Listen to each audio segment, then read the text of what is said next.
கலங்கிடும் மகனே வருவாயா, இயேசு அழைக்கின்றார்.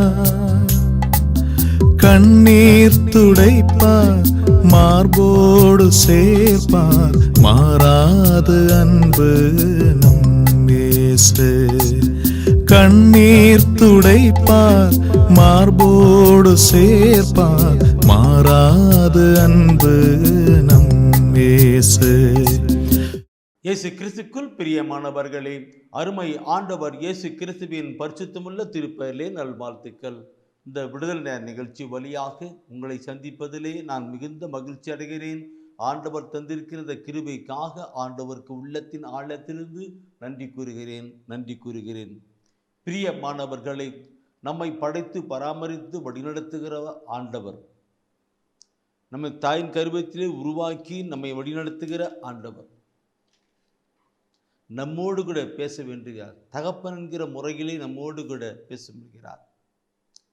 அவருடைய வார்த்தை நமக்கு வாழ்வளிக்கிறது, விடுதலளிக்கிறது, ஆசீர்வதிக்கிறது, நம்மை எல்லாவற்றுக்கும் அவருக்குள்ளாக நடப்பித்துக் கொண்டே இருக்கிறது.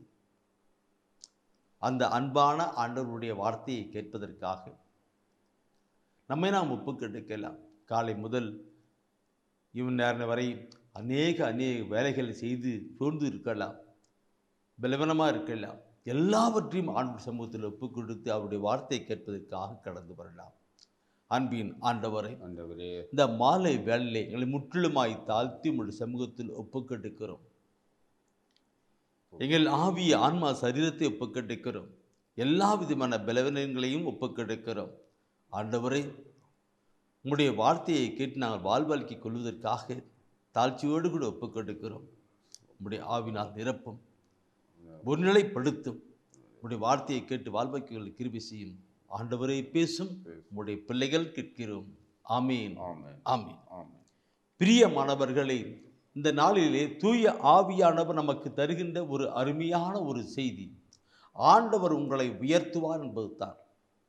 ஆண்டவர் உங்களை உயர்த்துவார். இதை கேட்கிற அன்பான சகோதரமே, நீங்கள் எப்படிப்பட்ட நிலையில் இருந்தாலும் நம்மை ஆண்டவர் உயர்த்துகிறவராய் இருக்கிறார். எனவே தான் இந்த நாளிலே இந்த தூய ஆவிலே இந்த வார்த்தை தூய ஆவிலே கடந்து வருகிறது. அதை குறித்து தெய்வீக திருவிழத்தில் எப்படியெல்லாம் சொல்லப்பட்டிருக்கிறது, யாரெல்லாம் எப்படியெல்லாம் செயல்பட்டார்கள், ஆண்டுடைய வார்த்தை ஒருவரை உயர்த்துவதற்கு என்ன செய்கிறது என்பதை குறித்து தூய ஆவிக்குள்ளாகவும் சிந்திக்கலாம். முதலாவது பிரியமானவர்களை பார்க்கிற பொழுது நம்முடைய தாவீதை நான் நினைத்து பார்க்கிறோம். தாவீது அரசரை நினைத்து பார்க்கிறோம். தாவீது அரசர் பார்க்கிற பொழுது ஒரு சாதாரணமான ஆடு மேய்க்கிற ஒரு சகோதரன் தான். இளைஞெல்லாம் ஆடு மேய்க்கிறவர் தான். அவருடைய அண்ணன்மார்கள் எல்லாம் இருந்தார்கள். ஆனால் இவர் ஆடு மேய்க்கிறார். அந்த ஆடு மேய்க்கிற அந்த தாவீது எசாயின் குடும்பத்திலே ஆடு மேய்க்கிற சின்ன பையன் தான். கடவுள் அவரை ஆசீர்வித்து உயர்த்தி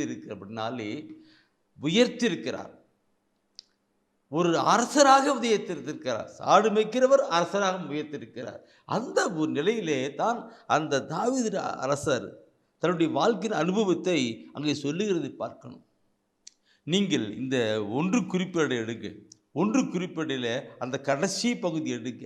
அந்த கடைசி பகுதியில் எடுக்கிற பொழுது தாவீது அரசர் தன்னுடைய மகனுக்கு சில கருத்துக்கள் எல்லாம் சொல்லிக் கொடுப்பார். வாழ்க்கையின் அனுபவத்தை சொல்லிக் கொடுப்பார். இதுதான் அருமையான கருத்து. வாழ்க்கை இருக்கும்.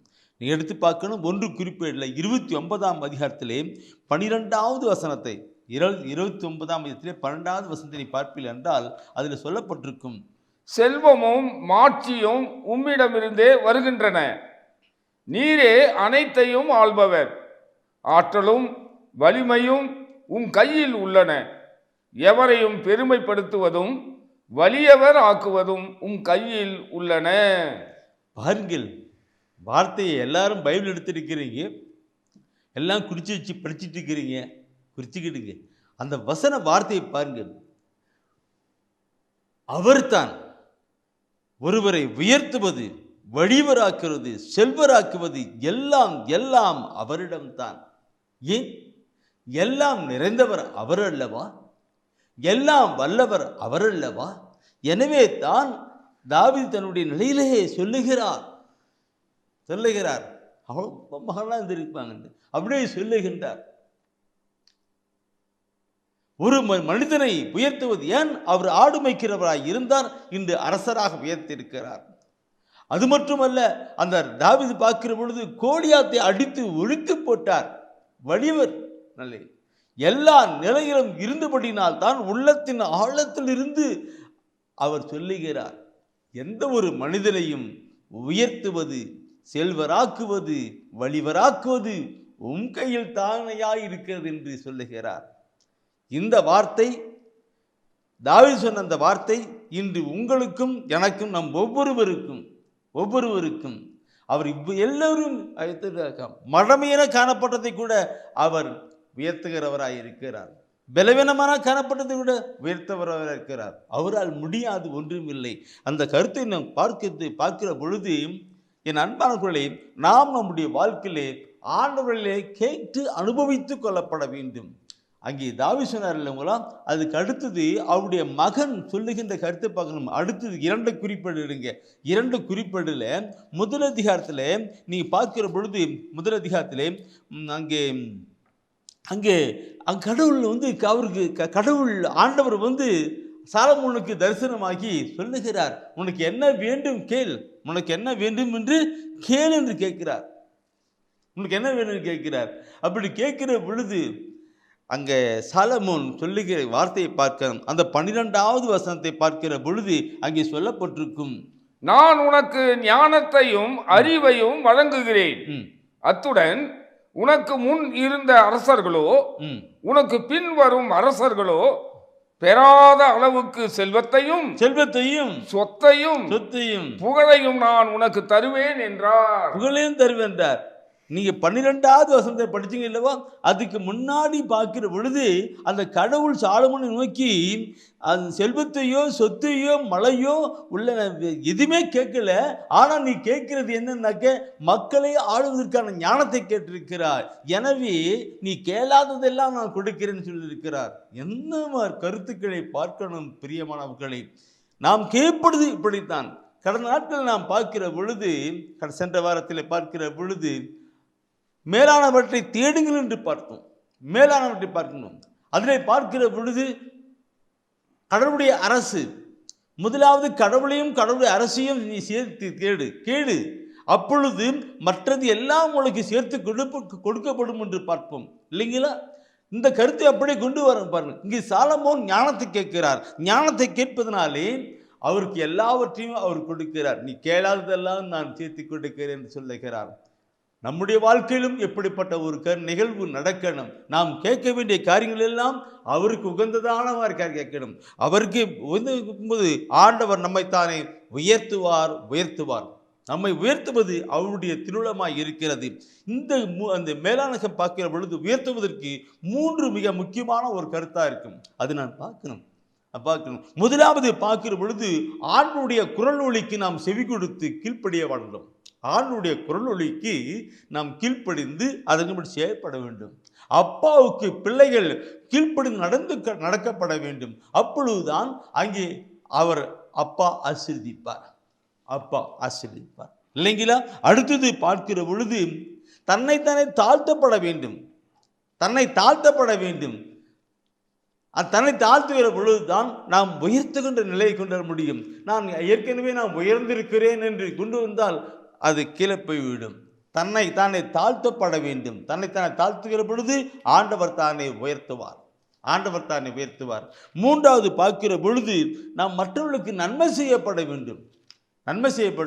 நன்மை செய்கிற பொழுது நம்மை ஆண்டவர் தானே உயர்த்துவார். இந்த 3 கருத்துக்களைத்தான் இந்த நாளில் நாம் சிந்திக்க இருக்கிறோம். பிரியமானவர்களே, ஆண்டவர் நம்மை உயர்த்தப்பட வேண்டும் என்றால் இந்த 3 கருத்துக்கள் வேண்டும். இதை நீ பார்க்கிற பொழுது முதலாவது இந்த பைபிளில் நாம் பார்க்கும் பொழுது இனச்சட்டத்தை எடுத்து பார்க்கிற பொழுது அதில் நாம் பார்க்கிறோம்.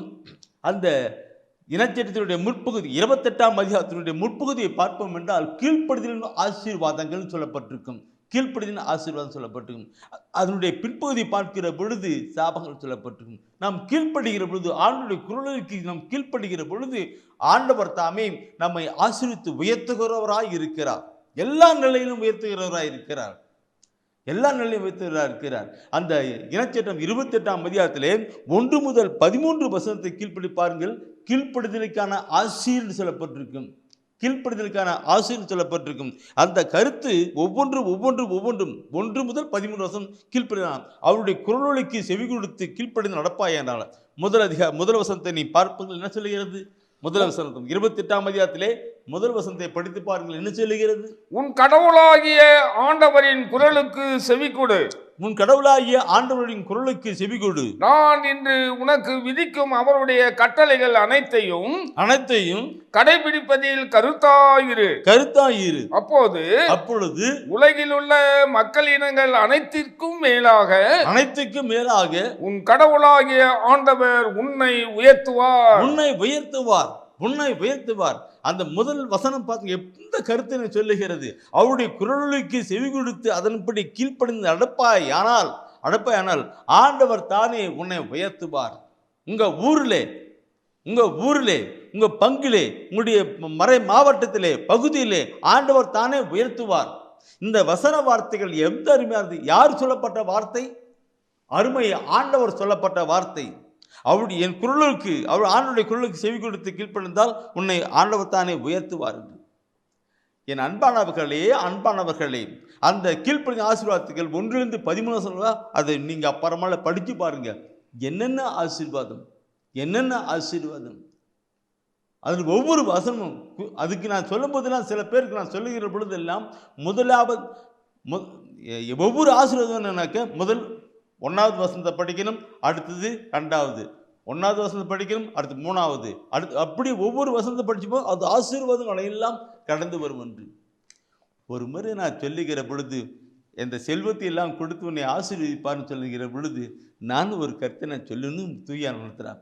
ஒரு சகோதரி அவங்க வந்துட்டு, பிரதர் நாங்கள் ஒரு சின்ன மாட்டு பண்ண வச்சுருக்கிறோம் பிரதர், அது ஆசீர்வாதம் மணல் அப்படியே போட்டு எல்லாம் ஆண் குழந்தை போட்டிருக்கு, ஒன்றும் எல்லாம் எப்படி இருக்குதுன்னு அர்த்தம் கலப்பாங்க. நானும் அவர்களுக்கு சொன்னேன், உன் கால்நடைகளெல்லாம் ஆசீர்வதித்து, ஈட்டுகளெல்லாம் ஆசீர்வதித்து ஆண்டவர் தானே உன்னை பல்கை பெருக செய்வார்னு பைபிளில் சொல்லப்பட்டிருக்குமா சகோதரியே. அதனால நீங்கள் என்ன பண்ணாக்க, இனச்சட்டம் 28ஆம் அதிகாரத்தில் முதல் வசனத்தை படிச்சுட்டு அடுத்தது 5வது வசனத்தை படித்து பாருங்க. அந்த வசனம் சொல்லப்பட்டிருக்கணும். சரி, இந்த சகோதரி படிச்சுட்டு போயிட்டு என்ன பண்ணாங்க, ஒவ்வொரு நாளும் பைபிள் படிக்க ஆரம்பித்தார்கள். பைபிள் படிக்கிற பொழுது அது படிக்கிறதோடு மட்டுமல்ல, அதற்கு கீழ்ப்படிகளாக இருக்கிறாங்க. இருந்தாங்க. என்ன நடந்தது? அவங்களுடைய மாட்டுக்கண்ணெலாம் பார்க்கும் பொழுது அப்படியே இருக்கும். அந்த 4வது வசனம், அந்த 5வது வசனம், அடுத்து அப்படி பார்த்தோன்னாக்க அவங்க எதிரிகள்லாம் சில பேர் வந்துட்டு இருப்பாங்க. அவங்க எல்லாம் அப்படியே 4-5 வசனம் படிச்சாங்க. மாடு கண்ணெல்லாம் பார்த்துக்கணுக்கு. என் அன்பானவர்களே,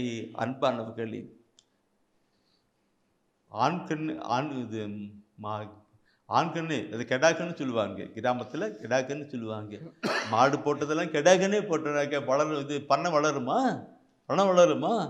அந்த சின்ன ஆற்றிலும் பொட்டக்கண்ணு போட்டுச்சு. அவங்க பார்த்தோன்னா பெரிய ஒரு பண்ணையாக மாறி போயிடுச்சுங்க. பெரிய பண்ணை மாறி போயிடுச்சு. ஆண்டவர் தானே ஆசீர்வதித்து வைத்தவராக இருக்கிறார். அவருடைய குரலொலிக்கு செவி கொடுத்து கீழ்ப்படுகிற பொழுது ஆசீர்வதிக்கிறாய் வைத்தவராக இருக்கிறார். எத்தனை கருத்துக்கள்!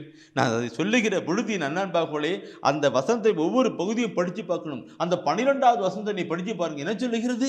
12வது வசனத்தை படிக்கிற பொழுது அந்த 1வது வசனத்தை படிச்சும் அல்லவா ஆண்டுடைய குரலுக்கு. இப்போ 12வது வசனத்தை படித்து பாருங்க. என்ன கருத்துக்கள் இங்கே பார்க்கிறோம்? தக்க காலத்தில் உன் நிலத்திற்கு மழை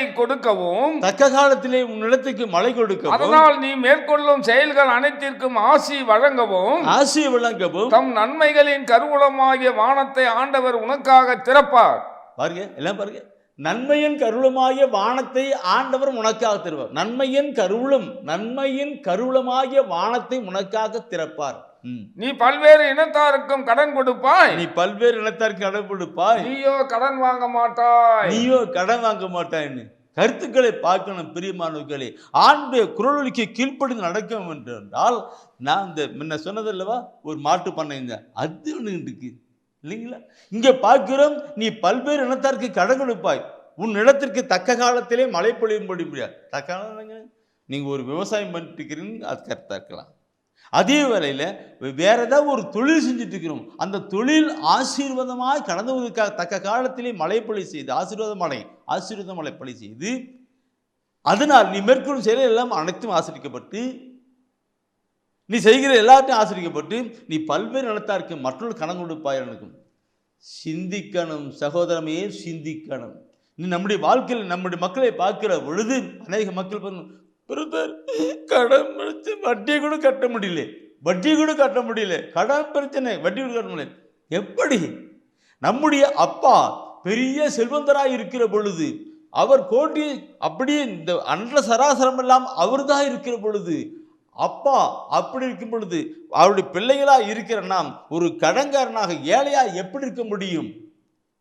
அவருடைய குரலொலிக்கு கீழ்ப்படிந்து கடந்து வருகிறது, ஆண்டுடைய வாக்கு குரலொலிக்கு வார்த்தைக்கு கீழ்ப்படிந்து கடந்து வந்தால் அப்பா நம்மளை ஆசீர்வதிப்பார், ஆண்டவர் நம்மளை ஆசீர்வதிப்பார். அவருடைய செல்வத்தின் காரியங்களாக கடந்து வரும். இல்லைங்களா? நான் இதை சொல்லுகிற பொழுது என் தூய ஆவியில் உணர்த்தப்படுகின்ற கருத்துனாலே நான் மீண்டும் கூட ஒன்று சொல்ல நினைக்கிறேன். அந்த 13ஆம் வசனத்தை படிச்சு பாருங்க, அந்த ஒவ்வொரு 13ஆம் வசனம் படிச்சு பாருங்க. அது என்ன சொல்லப்பட்டிருக்கிறது? இன்று நான் உனக்கு விதிக்கும் உன் கடவுளாகிய ஆண்டவரின் கட்டளைகளுக்கு செவி கொடுத்து அவற்றை கடைபிடிப்பதில் கருத்தாயிரு. அப்பொழுது ஆண்டவர் உன்னை முதல்வனாக ஆக்குவாரே அன்றி கடையனாக ஆக்க மாட்டார். நீ உயர்வாயே அன்றி தாழ்ந்து போக மாட்டாய். நீ உயர்வாய் அன்றி தாழ்ந்து போக மாட்டாய். வார்த்தைகளை பார்க்கணும் பிரியமானவர்களே. அப்பொழுது அவற்றை கடைபிடிப்பதிலே, அவருடைய குரலொலிக்கு கேட்டு அவற்றை கடைபிடிப்பதிலே கருத்தாயிருக்கப்பட வேண்டும். இன்னைக்கு நிறைய சகோதர சகோதரிகள் இறைவசன வார்த்தையில படிப்பாங்க நல்லதுதான். ஆனால் அதன்படி கடைபிடிப்பதற்கு மிக கடினமான நிலை போயிடுவாங்க. யாக்கோப்புல முதல் அதிகாரத்தில் 22 அந்த 23ஆவது வசனம் சொல்லி கொடுக்கும். நீ குறிச்சுக்கிடுங்க, படிக்க வேண்டாம். யாக்கோப்புல முதல் அதிகாரத்தில் 22, 23 வசனம் சொல்லப்பட்டிருக்கும். இறை வார்த்தையை கேட்டதோடு மட்டும் நின்று விடாதபடி அதன் கடைப்பிடிப்புகளாக இருங்கள். இல்லை என்றால் ஒருவன் முகத்தை கண்ணாடியிலே பார்த்து விட்டு போவது போல இருக்கும் சொல்ற. முகத்தை கண்ணாடியிலே பார்த்து பார்க்கணும், அதுபடி கடைப்பிடிக்கணும் இல்லையா? இப்போ கண்ணாடி முகத்தை பார்க்கும் போது என்ன தெரியுங்களா, அழுக்கு இருந்தால் துடைக்கணும் சொல்லும், பார்க்கணும் இல்லையா? அதை செயல்படுத்தணும். இல்லை என்றால் எனவே நான் அன்பானவர்களை, ஆண்டுடைய வசன வார்த்தையை கேட்டு கீழ்ப்படிந்து கடந்து வருகிற பொழுது எவ்வளவு ஒரு பெரிய ஆசீர்வாதம் இருக்கும். இதை நான் சொல்லுகிற பொழுது இறைவசன வார்த்தைகள், ஆண்டுடைய வசன வார்த்தைகள், ஆண்டவர் நம்மை உயர்த்துவதற்காக இந்த நாளிலே நம்ம சொல்லுகின்ற வார்த்தை. எங்கு தெரிஞ்ச ஒரு சகோதரன், அவங்க பங்குல அவன்ட்டு சாதாரண நிலையில் அந்த தம்பி, அதாவது அவங்க பாட்டுக்கு வேலை உண்டு, ஒர்க் உண்டு, போவான் வருவான், அந்த மாதிரி நின்றுக்கு நிலையில் அவன் வாழ்ந்து கொண்டு இருந்தான். தவறாமல் கோயிலுக்கு போயிடுவான், நல்ல பயில் பிடிப்பான், பக்தி விசுவாசமான கலையில் போயிட்டு இருந்துன்னு. இதை அங்கே பங்கு தந்தை அவர்கள் பார்த்து அந்த சகோதரனுடைய மகனுடைய அந்த நடைமுறை வாழ்க்கை, அவனுடைய குடும்ப வாழ்க்கை, செயல்படும் வாழ்க்கை எல்லாம் பார்த்து அவனுக்குள்ளாக இருக்கிற நிலையெல்லாம் உணர்ந்து அந்த தம்பியை அந்த பங்கு பேரோட ஒரு உறுப்பினராக போட்டாங்க. மற்றவங்களுக்கெல்லாம் ஏன் அப்படி போட்டுங்க, அவரு என்னது இல்லை, அந்த மகனை அந்த தம்பி நல்ல தம்பி செய்கிறான், நல்ல ஒரு ஆலோசனை செஞ்சுக்கிறான் அப்படின்னு சொன்னான். எல்லாரும் அப்புறம் கடைசியில் ஏற்றுக்கிட்டாங்க. என் அன்பானவர்களை பிறகு சாதாரண ஒரு நிலையில அந்த தம்பி இப்போ உயர்நிலையிலே பங்கு பெறுவதில் ஒரு முக்கியமான ஒரு உறுப்பினராக வாழ்ந்துகிட்டு இருக்கிறார். இதை நான் ஏன் சொல்லுகிறேன் என்றால், ஆண்டவர் தானே ஒரு மகனை உயர்த்துகிறார். அவருடைய குரலொலிக்கு செவி கொடுத்து கடந்து வருகிற பொழுது அவர் உயர்த்துகிறார்க்கா. சில வேளையில் நாம் பார்க்கணும். இதை நான் சொல்லுகிற பொழுது தூய ஆவியான் உணர்த்துகிறதை நான் சொல்லுகிறேன், நீங்கள் குறித்து பாருங்கள். ஏசியா புத்தகம் 55ஆம் அதிகாரம் எடுங்க. ஏசியா புத்தகம் 5ஆம் அதிகாரத்தில் நீங்கள் 1லிருந்து அந்த 8 வசனம், அடுத்தது 8, 9 வசனத்தை படிங்க, எடுத்து படித்து பாருங்க. ஓ மை காட் ஜீசஸ், ஆண்டவர் எப்படியெல்லாம் வார்த்தையை சொல்லிக் கொடுக்கிறார் பாருங்க. ஏசாயா 55ஆம் அதிகாரத்தில் 1-8 அந்த 8 அடுத்து 9 8வது வசனத்தை படிச்சு பாருங்க, என்ன சொல்லுகிறது? என் எண்ணங்கள் உங்கள் எண்ணங்கள் அல்ல, உங்கள் வழிமுறைகள் என் வழிமுறைகள் அல்ல என்கிறார் ஆண்டவர். மண்ணுலகத்தில் இருந்து விண்ணுலகம் மிக உயர்ந்து இருப்பது போல, மண்ணுலகத்தில் இருந்து இங்க பாருங்கண்ணா, அக்கா பாருங்க, மண்ணுலகத்திலிருந்து விண்ணுலகம் எவ்வளவு உயர்ந்திருக்கிறதோ அது போல உங்கள் வழிமுறைகளை விட என் வழிமுறைகளும் உங்கள் எண்ணங்களை விட என் எண்ணங்களும் மிக உயர்ந்திருக்கின்றன. எண்ணங்கள் அப்போ பார்க்கணும் இருக்கு. என் அன்பானவர்களே, ஒரு குழந்தை பிள்ளைய அப்பா கிட்ட, அப்பா எனக்கு இது வாங்கி கொடுங்கப்பானுக்கு, கடைக்கு போகிறவங்க இன்னும் வாங்கி கொடுங்க சொல்லுவாங்கன்ட்டு. அப்பா என்ன பண்ணுவார் என்ன தெரியுங்களா? இல்லைங்களா? அப்பா என்ன பண்ணுங்க, டே கண்ணு அது வேணாடா, அதை விட பெரிய இது நல்லா இருக்குடா, இது ரொம்ப ஸ்ட்ராங்கானதா, இது ரொம்ப உயர்ந்தரா.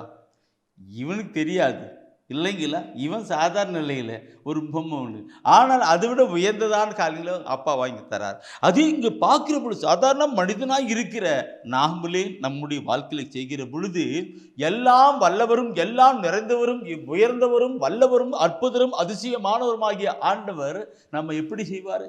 அதுதான் சொல்கிறாரு, உங்கள் எண்ணங்கள் என்னுடைய எண்ணங்கள் அல்ல, உங்களுடைய திட்டங்கள் என்னுடைய திட்டங்கள் அல்ல. வானத்துக்கும் பூமிக்கும், அங்கேயும் பூமிக்கும், பூமியிலிருந்து வானம் உயர்ந்தது போல என்னுடைய திட்டங்களும் செயல்பாடுகளும் சொல்றார். அவருடைய குரலொலிக்கு நாம் செவி கொடுத்து நாம் கடந்து வருவோம் என்றால், அவருடைய குரலொலிக்கு செவி கொடுத்து நாம் கடந்து வருவோம் என்றால், ஆண்டவர் தானே நம்மை ஆசீர்வதித்து உயர்த்துகிறவராய் இருக்கிறார். அந்த வசனத்தினுடைய பகுதியை நீ ஒவ்வொன்றும் பார்க்கணும். அடுத்த வசனத்தை நீ படித்து பாருங்க, என்ன சொல்லுகிறது? அந்த கருத்தினுடைய அதே கருத்து தான், ஆனால் அந்த கருத்தினுடைய கருத்துக்களை போக்கணும்னு பார்க்க இருக்கும். அந்த ஏசாயா 55:1-8 படிக்கலாம். அந்த 9ஆம் வசனத்துடைய முன்பகுதியை படித்து பாருங்க, என்ன கருத்துக்கள் அக்கா, என்ன கருத்துக்கள் அது சொல்லப்படுவது? என்ன உயர்ந்து இருப்பதை போல சொல்ற குறிச்சிங்க, படிங்க. என் அன்பானவர்களே, உள்ளத்தின் ஆழத்தில் இருந்து நான் பாரத்து சொல்லுகிறது, நாம் நம்முடைய சமூகம் ஆசீர்வதிக்கப்பட்டு உயர்த்தப்பட வேண்டும். அவருடைய பிள்ளைகளாக இருக்கிற நாம், ஆண்டவருடைய பிள்ளைகளாக இருக்கிற நாம் உயர்ந்த நிலையில் இருக்கப்பட வேண்டும். அதனால்தான் இந்த வார்த்தை அவர் சொல்லுகிறார். அவருடைய குரலுக்கு செவி கொடுத்து அதன்படி நீ கடந்து வருவாய் என்றால், நீங்கள் அந்த இனச்சட்டத்தில் முன்ன படிச்சிங்க, முன்ன எடுத்தீங்கல்ல, அது ஒரே ஒரு வசனத்தை சொல்லி தொடக்கலாம்னு நினைக்கிறேன். அதே இனச்சட்டத்தில் 28ஆம் அதிகாரத்தில் 10வது வசனத்தை நீ படிச்சு பாருங்க, என்ன சொல்லுகிறது? அப்போது பூ உலகில் மக்கள் இனத்தார் அனைவரும் ஆண்டவர் தம் பெயரை உனக்கு வழங்கி இருக்கிறார் என கண்டு உனக்கு அஞ்சுவர். என்ன வார்த்தை! ஆண்டவர் தம் பெயரை உனக்கு வழங்கி இருக்கிறார் என்று மற்றவர்கள் பார்த்து பயப்படுவாங்க. என்ன உயர்த்தமானது! இது நான் சொல்லுகிற பொழுது நாம் நம்முடைய வாழ்க்கை, நம்முடைய சமூகத்தின் வாழ்க்கை நினைத்து பார்க்கணும். ஆண்டவருடைய குரலொலிக்கு நாம் செவி கொடுக்கப்பட வேண்டும். அப்பொழுது ஆண்டவர் தானே உயர்த்துவார். அவருடைய அன்பு குரலுக்கு நாம் செவி கொடுத்து கடந்து அதன்படி வாழ்ந்தால் ஆண்டவர் தானே நம்மை ஆசீர்வதிக்கிறவராய் இருக்கிறார். இதை நான் சொல்லுகிற பொழுது உள்ளத்தின் ஆழத்திலும் சொல்லுகிற ஒரு கருத்தாக இருக்கிறது. நாம் பார்க்கணும் பிரியமானவர்களே, இதில் பைபிளை பார்க்கிற பொழுது, தெய்வ திருவுள்ளத்திலே பார்க்கிற பொழுது நிறைய கருத்துக்கள் சொல்லப்பட்டிருக்கும். நதி பார்த்தோம். ஏசாயாவில் பார்க்கிற பொழுது 55 உயர்த்துவேன், அதுதான் திட்டம், அதுதான் சீலம். 55 இனச்சட்டத்தில் பார்க்கும் பொழுது என்ன சொல்ல முடியும்? அவருடைய பெயரை வைத்திருக்கிற எல்லாம் பார்த்தா வார்த்தைகளை கேட்க. சரி, அடுத்த ஒரு கருத்தை நான் சொல்லுகிறேன் பிரியமாவுக்குள்ளே. இப்படியெல்லாம் இருக்கிற பொழுது நான் ஒருத்தரை பற்றி நான் சொல்ல நினைக்கும். இந்த பழைய ஏற்பாட்டில் உதாரணத்துக்கு என்ன சொல்லுகிறேன், பழைய ஏற்பாட்டில் பார்க்கும் பொழுது யோசேப்பு, பழைய ஏற்பாட்டில் யோசேப்புன்னு தொடக்கணும் இல்லை, யோசேப்பு பார்க்கும் பொழுது கடவுள் அந்த யோசேப்பை எப்படி உயர்த்திருக்கிறார் பாருங்க. எங்கேயோ அவங்களுடைய சகோதரர்கள் எல்லாம் அவரை பிடித்து, யோசேப்பை பிடித்து கிணத்துல போட்டு கிணத்துல விலைக்கு வித்துட்டு எங்கேயோ குடுமி போனாங்க. ஆனால் ஆண்டவர் தானே அந்த யோசேப்பை எப்படி உயர்த்தினார் என்பதையும் தொடக்க நூலிலே 41ஆம் அதிகாரத்திலே 37 முதல் 45 வசனத்தை நீங்க குறித்து வச்சுக்கங்க. அப்புறம் படிச்சு பாருங்க எப்படி இருக்குன்னா இப்படி இருக்கு. 40 அவர் யோசேப்பை எப்படி உயர்த்திருக்கிறார்? ஏன்?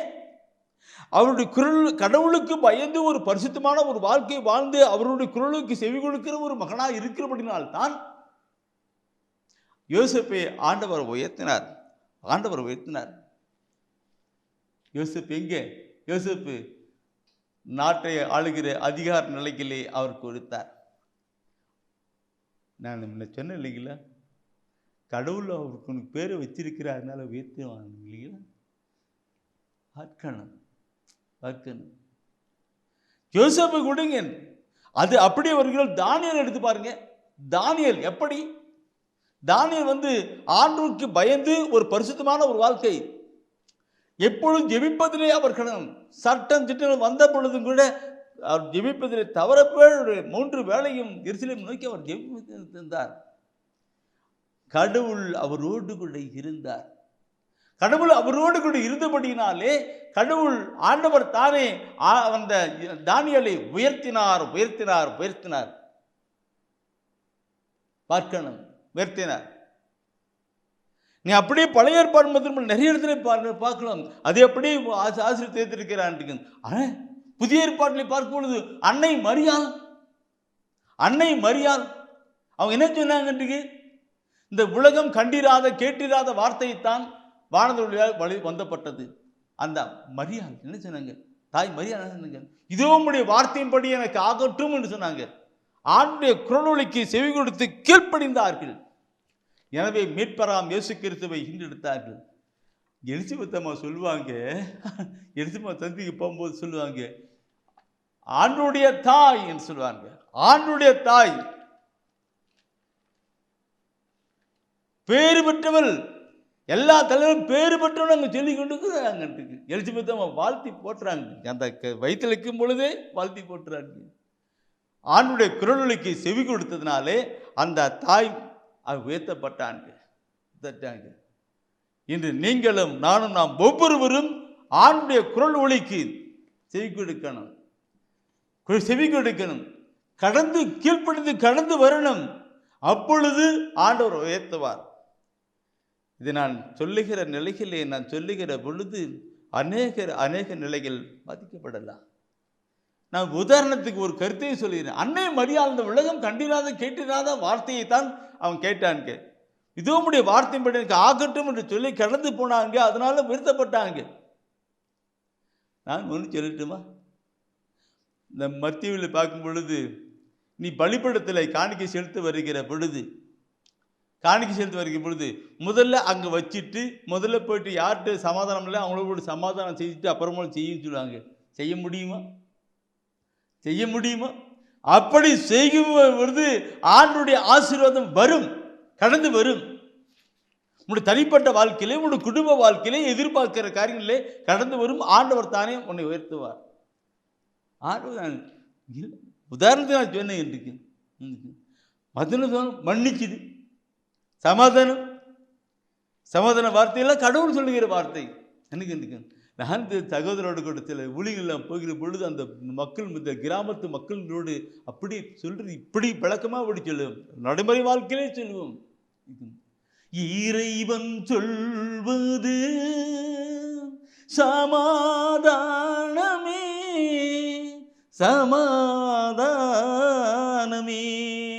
இரக்கமும் சொல்லுறுதியும் ஒன்றை ஒன்று சந்திக்கும். திருப்பாடல் 85 இரக்கமும் சொல்லுறுதியும் ஒன்றை ஒன்று சந்திக்கும். ஆண்டவராகிய இறைவன் சொல்வது என்னவென்று நான் கேட்பேன், அவர் கூறுவதோ சமாதானமே. வார்த்தைகள்லாம் சொல்ல போனா எப்படியோ இருக்கு. ஆண்டுடைய வார்த்தைக்கு குரல் ஒலிக்கு நாம் செவிப்படுத்தி கடந்து வருவோம் என்றால் ஆண்டவர் தாமே நம்மை ஆசிரித்து உயர்த்துகிறவராக இருக்கிறார். ஆசிரித்து சார், எடுத்து நீ பார்க்கணும் பிரியமாக்குள்ள. அடுத்தது நான் பார்க்கும் பொழுது தன்னைத்தானே தாழ்த்தி கொள்ளும்போது, தன்னைத்தானே தாழ்த்தி கொள்கிற பொழுது ஆண்டவர் உன்னை உயர்த்துவார் என்ற ஒரு கருத்துக்கள் கொண்டு போகலாம். துயன உணர்த்துறார். எடுங்க நீதிமொழி புத்தகம் எடுங்க. நீதிமொழி புத்தகத்தை எடுத்துட்டு, தூயாவினரே தூய ஆவியானவரே உமக்கே நன்றி, உமக்கே நன்றி, அவர் காட்டுறதுக்கு பார்க்கணும். நீதிமொழி புத்தகம் 5ஆம் அதிகாரத்தில் 33வது வசனம், 15ஆம் அதிகாரத்தில் 33வது வசனம். அதே நீதிமொழி புத்தகத்தில் 18வது அதிகாரத்தில் 12வது வசனம், 18ஆம் அதிகாரத்தில் 12வது வசனம். இந்த 2 வசனத்திலும் அடுத்து நீ படித்து பாருங்க. அதன் மையப்பொருள் என்ன சொல்லப்பட்டிருக்கிறது? ஆண்டவரிடம் அச்சம் கொள்ளுதல் ஞானத்தை தரும் பயிற்சி, மேன்மை அடைய தாழ்மையே வழி. மேன்மை அடைய தாழ்மையே வழி. எப்படி கருத்து சொல்லிருக்கிறார் பாருங்க. நாம் மேன்மை அடையப்பட வேண்டும். நாம் வேலை செய்கிற இடத்துல அந்த அதிகார அலுவலகத்தில் தொழில்களுக்கும் நாம் மேன்மைப்பட வேண்டும் என்றால் அங்கே தாழ்ச்சி தான். நாமளாவே மேன்மை பெறும்போது நெஞ்சிலே செருக்கூட்டு போட்டு அங்கே தள்ளப்படுகிறோம். மாறாக நாம் தாழ்நிலையை கொண்டு செயல்படுகிற பொழுது கடவுள் ஆண்டவர் தானே உயர்த்துகிறவராய் இருக்கிறார். அவர் உயர்த்துவார் என்றால் ஒருவரால் அதை மாற்ற முடியாது. ஆண்டு கொண்டு வரணும். நிதி அந்த வசனத்தை குறித்து வச்சுக்கிங்க. 15ஆம் அதிகாரத்தில் 33ஆம் வசனம், 18ஆம் அதிகாரத்தில் 12ஆம் வசனத்தை படித்து பாருங்க. என்ன கருத்துக்கள் சொல்லப்பட்டிருக்கிறது? நான் இந்த பைபிளை படிக்கிற ஒவ்வொன்றும் நினைத்து பார்ப்பேன். சரி, இது விடுங்க. லூக்காஸ் நற்செய்தி எடுங்க. லூக்காஸ் நற்செய்தி எடுத்து ஆண்டவர் இயேசு கிறிஸ்து ஒவ்வொரு கருத்தையும் எப்படிலாம் சொல்லிக் கொடுக்கிறான் பாருங்க. லூக்காஸ் நற்செய்தியில் நீங்கள் 18ஆம் அதிகாரத்தில் 14ஆம் அதிகாரத்தில் 7 முதல் 11 வசனத்தை 7 முதல் 14ஆம் அதிகாரத்தில் 7 முதல் 11 வசனத்தை நீ படிப்பீங்களானாக்க 7 முதல் 11 வசனத்தை படிச்சுப்பீங்கனாக்க அதில் சொல்லப்படுகிற வார்த்தை பார்க்கணும். அதில் விருந்தளிப்போருக்கும் ஒரு போதனை பாருங்க. விருந்தளிப்போருக்கும் ஒரு போதனைன்னு சொல்லி கொண்டு வர்றார். அப்போது அது நீங்கள் அந்த வசந்த நீங்கள் எப்படி படிப்பீங்களானாக்க அந்த அப்புறம் படித்து பாருங்க. அதில் சொல்லப்பட்டிருக்கும், நீ விருந்துக்கு போகிற, நீ போயிட்டு முதல் இடத்துல உட்காந்துட்டாக்க அந்த வீட்டுக்கு அவங்க இருக்கும் இருக்கு, சாரி ப்ளீஸ் அங்கே போய் உட்காருங்க. எப்படி இருக்கும்? சாரி அங்கே போய் உட்காருங்க, வேற ஒருத்தர் முக்கியமான ஆள் வர்றாங்க சொன்னா எப்படி இருக்கும்? அதே நேரத்தில் நீ கடைசியில் போய் உட்காந்துட்டு இருக்கிறீங்க, முக்கியமான நபர் நீங்கள் கடைசியில் போய் உட்காந்துருக்கிறீங்க. என்ன சார், என்ன பிரதர், எங்கேப்பா, என்ன பிரதர் இங்கே உட்காந்துருக்கிறீங்க, வாங்க முன்னாடி வந்து உட்காருங்க. இந்த கருத்து ஆண்டவர் தானே உயர்த்துகின்ற நிலையை தான் பார்க்கணும். இது நான் சொல்லுகிற பொழுது என் அன்பானவர்களே, ஒரு அருத்தந்தை, அவர் பேர் நான் சொல்ல விரும்பவில்லை, நாங்கள் பொறுப்பாக இருக்கணும். அல்ல ஃபங்க்ஷன் நடந்துட்டு இருக்குது. நான் லேட்டாக தான் போனேன். அங்கே போயிட்டு இருக்கும் பொழுது அந்த அருத்தந்தைனாக்கா பாதரம் விஐபி மாதிரி தானே அந்த நிலையில் போயிட்டு முதல்ல சேரில் உட்காந்துட்டு டேபிள் போட்டுருக்கோம், அங்கே போட்டுருக்கோம். ஆனால் அவர் எங்கே உட்காந்துருந்தார் தெரியுங்களா? சாதாரண நிலையில் ஒரு சாதாரண மக்கள் மத்தியில் உட்காந்து சாப்பிட்டு வரும். அதை பார்த்து போகிறவலாம்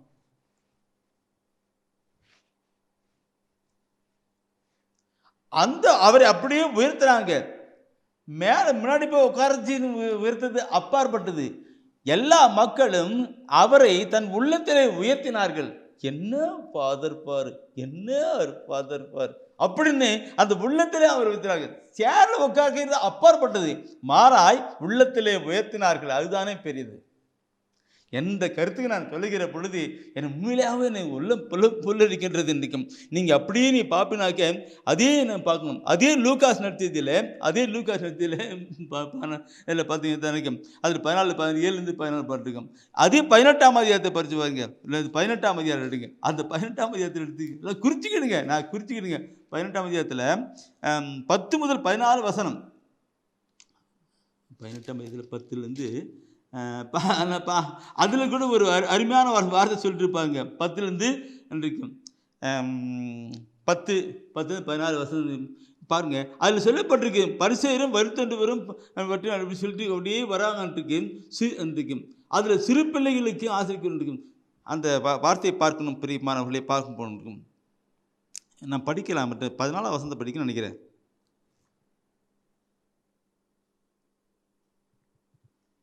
பரிசேயர் அல்ல, வரி தண்டுபவரே கடவுளுக்கு ஏற்புடையவராகி வீடு திரும்பினார். ஏனெனில் தம்மைத்தாமே உயர்த்துவோர் தாழ்த்த பெறுவர். தம்மைத்தாமே உயர்த்தவர்கள் தாழ்த்த பெறுவார்கள். தம்மைத்தாமே தாழ்த்துவோர் உயர்த்த பெறுவர் என நான் உங்களுக்கு சொல்கிறேன் என்றார். யார் சொல்ற வார்த்தை? ஆண்டவர் சொல்ற வார்த்தை. பரிசேயர் வருத்தண்டுவோர் தன்வர் கடவுளுக்கு ஏற்புடையவராக திரும்பினார். எங்க நட்டுக்கும் தம்மை தாமே தாழ்த்தி உயர்த்துகிறவர்கள் தாழ்த்தப்படுவாங்க. அது என்ன சொன்ன வார்த்தை இது. நம்முடைய வாழ்க்கையிலும் பார்க்கிற பிரியமானவர்களே, நாம் ஆண்டவருக்கு முன்பாக தாழ்த்தி கடந்து வருகிற பொழுது ஆண்டவர் தான் நம்மை உயர்த்துகிறவராக இருக்கிறார். இந்த வசனத்தை நான் குறிச்சிட்டு இருக்கேன். இப்போ படித்து பாருங்க. அது நிறைய வசனமாக இருக்கு, வார்த்தை இருக்கு. ஒரு இன்ஸ்டாக இதே நிலையிலே பார்க்கிற பொழுது அது மத்தேயுவை பாருங்க. மத்தேயுவை பார்க்கிற பொழுது அன்னை மரியாதை பற்றி, தாய் மரியாதை பற்றி அவங்க சொல்லுகின்ற வார்த்தையும் கூட இருக்கின்றும். தாய்மையும் மத்தேயு 18ஆம் அதிகாரத்திலே 3-4 வசனத்தை பார்க்கிற பொழுது அங்கே சொல்லப்படுகிற ஒரு வார்த்தை இருக்கும். நீங்கள் மனம் திரும்பி அங்கு சிறு பிள்ளைகளை போல நீங்கள் மாணவர் என்றால் விண்ணரசிலே பெருகிறார் இருக்கும். மத்தேயுவிலே 18ஆம் அதிகாரத்திலே 3-4 வசனத்தை நீ பார்க்கணும் சொல்லும் போது அங்கு கருத்து சொல்லப்பட்டிருக்கும். எடுத்து படிச்சு பாருங்க. பின்வருமாறு கூறினார், நீங்கள் மனம் திரும்பி சிறு பிள்ளைகளை போல் ஆகாவிட்டால், மனம் திரும்பி சிறு பிள்ளைகளை போல மாறாவிட்டால் விண்ணரசில் புகமாட்டீர்கள் என உறுதியாக உங்களுக்கு சொல்கிறேன். இந்த சிறு பிள்ளையை போல தம்மை தாழ்த்தி கொள்பவரே, தன்னை தாழ்த்தி கொள்கிறவரே விண்ணரசில் மிக பெரியவர். தன்னை தாழ்த்தி கொள்கிறவரே மிக பெரியவர். நான் இது எப்படி சொல்றதுன்னு ஒன்றும் புரியல. தூய ஆவியானவர் அப்படி கொண்டு வர இல்லைங்களா? தன்னை தாழ்த்தி கொண்டு விண்ணரசிலே மிக பெரியவர். இந்த விண்ணரசிலே மிக பெரியவர் என்று சொல்லுகிற பொழுது தன்னை தாழ்த்துகிற விண்ணரசிலே பெரிய நடக்கும். அன்னை மரியாதை கொண்டு வருகிறேன். அன்னை மரியாதை எப்படி தன்னை தாழ்த்தினாங்க? அந்த அவர்கள் எழுதுகிற பாடலே இருக்கும், மரியாதை பாடலே இருக்கும் இல்லைங்களா? லூக்கா சத்தியத்திலே 1 அதிகாரத்திலே பார்க்கிற பொழுது அந்த தாய் மரியாள் எப்படி தன்னை தாழ்த்தி கொண்டு வராங்கன்னாக்க அந்த வார்த்தையை பார்க்கணும். அவங்களே தலை எங்கின்னு ஒன்றில் லூக்கா சத்தியத்திலே 1 அதிகாரம் 48வது வசனத்தை எடுத்து நீங்கள் படித்து பாருங்கள். அதிலே தாய் மரியாள் முன்ன தூய ஆவியால் இறந்தவராக அவங்க சொல்லுகிற அந்த வார்த்தை எப்படி இருந்தது? அந்த வார்த்தை தான் அங்கே உயர்த்தப்பட்ட வார்த்தைகளாக இருக்கிறது. ஏனெனில் அவர் தம் அடிமையின் தாழ்நிலையை கண்ணோக்கினார். இது முதல் எல்லா தலைமுறையினரும் என்னை பேறு பெற்றவர் என்பர். என்னை பேறு பெற்றவர் சொல்லுவாங்க. எல்லா எல்லா தலைமுறையும் பேறு பெற்றவன் சொல்லுங்க. அன்பானவர்களே, அன்னை மரியாள் நம்ம கற்றுக் கொடுக்கிற ஒரு அருமையான ஒரு பாடம் என்ன? முதலாவது பார்த்தோம், என்னதுன்னு இருக்கு? உம்முடைய வார்த்தையின்படி எனக்கு ஆகட்டும் என்று சொன்ன தன்னை பார்த்து ஆண்டவருடைய குரலுக்கு செவி கொடுத்து கீழ்ப்படிந்தாங்க. அது மாத்திரமல்ல அவள் தன்னையே தாழ்த்தி கொண்டார்கள். பெரிய நிலையில் இருக்கும். ஒரு சிறு குழந்தையை போல நிலையில் மனசு பார்த்தோம் அல்லவா? தன்னை சிறு குழந்தையை போல சொன்னோம் அல்லவா? அது மாதிரி தன்னை தாழ்த்திக்கிட்டாங்க.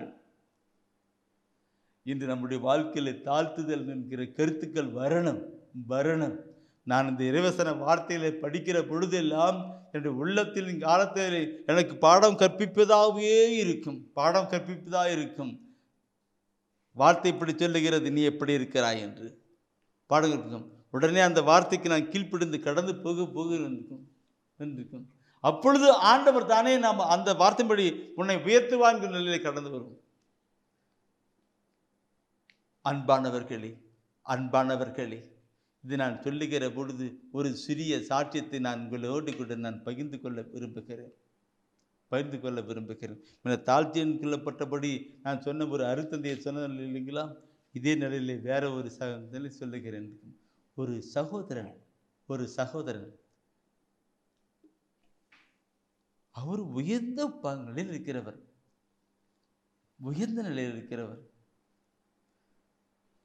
அதை விடு. அந்த உயர்ந்த நிலையில் இருக்கிறவர் அவர் சாதாரண நிலையில் இந்த அப்துல் கலாம்னு கேட்டிருக்கிறார். மற்ற நிலையில் அப்துல் கலாம் ஒரு முறை என்ன பண்ணாருன்னாக்க, அவர் போயிட்டு கார் போயிட்டு அவர் போயிட்டு என்ன தெரியுங்களா, ஒரு வழியில் ஓரத்தில் வண்டி நிறுத்திட்டு அங்கே ஒரு டீ கடையில் போயிட்டு டீ வாங்கி சாப்பிட்டாராம். அப்துல் கலாம்னு யாருக்கும் தெரியல, அந்த கடைக்காரனுக்கு அவன் ஒன்றும் தெரியாதுன்னு. ஆனால் அங்கே இருக்கிற மற்றவெல்லாம் பார்த்து ஓ, அவரே அவர் அப்படியே உயர்த்தாங்க. என்ன ஒரு அப்பா, இப்படி நாம் உயர்ந்த நிலையில் இருக்கக்கூடாது. தன்னை தாழ்த்தி கொண்டு வருகிற பொழுது ஆண்டவர் தானே உயர்த்துகிறவராக இருக்கிறார். உயர்த்த இருக்கும் இந்த உதாரணத்தை நான் கொண்டு வருகிறேன் என்றால் ஆண்டவராக இயேசு கிறிஸ்துவை நான் கொண்டு வருகிறேன். அன்னை மரியா அப்படி ஒவ்வொருத்தரும் ஆண்டவர் இயேசு கிறிஸ்துவை நான் கொண்டு வருகிறேன். எப்படி அவர் தாழ்த்தப்பட்டார் என்று, தாழ்த்தி கடந்து வந்தார் என்று எடுங்கன்னா எடுங்க. பிலிப்பியர் 2ஆம் அதிகாரம் எடுங்க. பிலிப்பியர் 2ஆம் அதிகாரத்தை எடுத்துட்டு நீங்க படிச்சு பாருங்க. அந்த வசன வார்த்தையில் எப்படியெல்லாம் சொல்லப்பட்டிருக்கு. 2ஆம் அதிகாரத்தில் அந்த 6, 7, 8 வசனத்தை நீ படிச்சு பாருங்க. அந்த ஆண்டவர் இயேசு கிறிஸ்து விண்ணகம் விட்டு கீழே மண்ணகம் வந்தார். விண்ணகம் விட்டு தன்னை தாழ்த்தி மண்ணகம் வந்தார். அவர்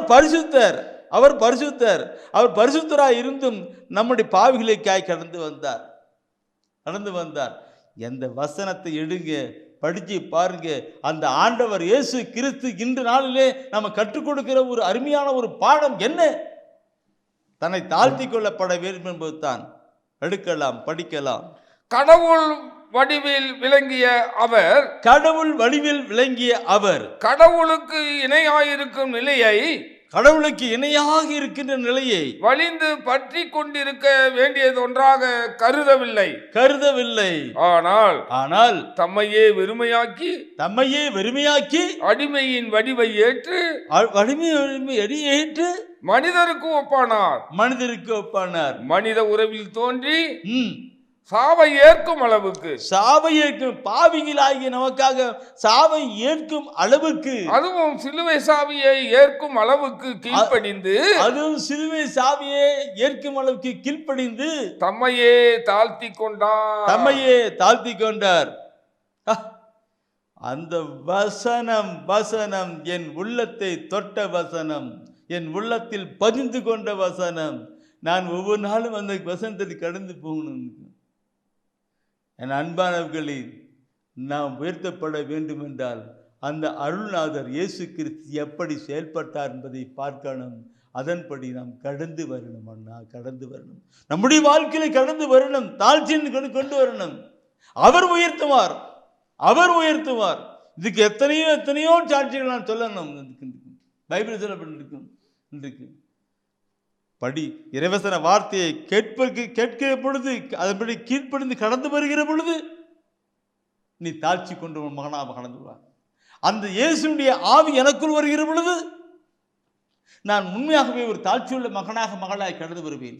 அப்பொழுது ஆண்டவருடைய பெயரை இவருக்கு வைத்திருக்கிறார்கள் என்று ஆண்டவர் தானே எல்லா மக்களும் உயர்த்துவார். இனச்சட்டத்திலே படித்தும் அல்லவா உயர்த்துவார். நம் வாழ்க்கையிலே கடந்து வரணும்.